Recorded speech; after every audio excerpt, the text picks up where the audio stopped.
Alors Balverge, c'est situé entre la Bresse et Gérardmer, non loin du col de la Chlourte et de la Roche du Diable. Donc c'est une chaume d'altitude, donc on est à 1100 mètres exactement au-dessus de la mer. C'est une clairière au milieu de la forêt, donc avec une vue qui porte jusqu'au ballon de Servance, c'est-à-dire dans les Vosges saunoises d'un côté, et jusqu'aux montagnes de Schirmeck de l'autre côté. Ici, c'est vrai qu'on est un peu au carrefour des chemins de randonnée et de VTT. Alors, on travaille avec plusieurs partenaires, dont des guides de moyenne montagne, le bureau de montagne de la Bresse, qui offre la possibilité de faire des balades encadrées, des découvertes des chamois et toutes sortes de choses qui vous initient à la nature et à la faune et à la flore vosgienne. On a aussi avec Skisset le casqui de son rue Longemer. Eux, ils nous proposent des trottinettes. Donc généralement, les gens ils montent en trottinette électrique et ils mangent chez nous. Donc ça permet de faire un bon but de balade aussi. Et puis après, on a tous les grands chemins de randonnée qui passent proche de chez nous. On a des points de vue comme la Roche du Diable, Belle Roche et la Roche Boulard. On a la vallée de Bellebriette qui est une tourbière.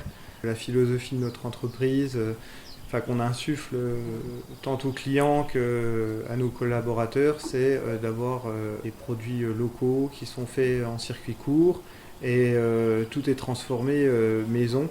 Donc ça, je parle au niveau restauration et donc ça s'étendra aussi sur l'aspect technique du bâtiment avec donc une chaudière à biomasse. Donc la biomasse, c'est-à-dire que c'est une chaudière à bois, mais qui brûle aussi les gaz que génère la combustion du bois. Donc c'est-à-dire qu'il y a très peu de pertes en énergie, très peu d'émissions de gaz à effet de serre, donc de CO2.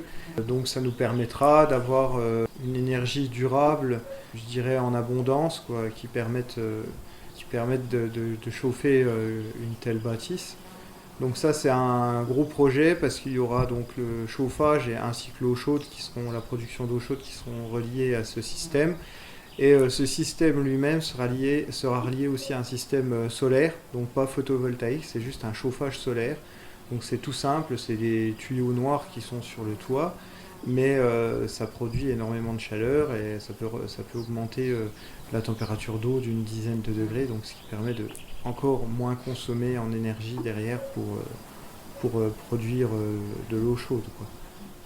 Après cet été, on l'espère, que les touristes reviendront. Pour l'instant, on a beaucoup de clientèle locale qui sont contents de retrouver leur montagne après tant de temps de confinement.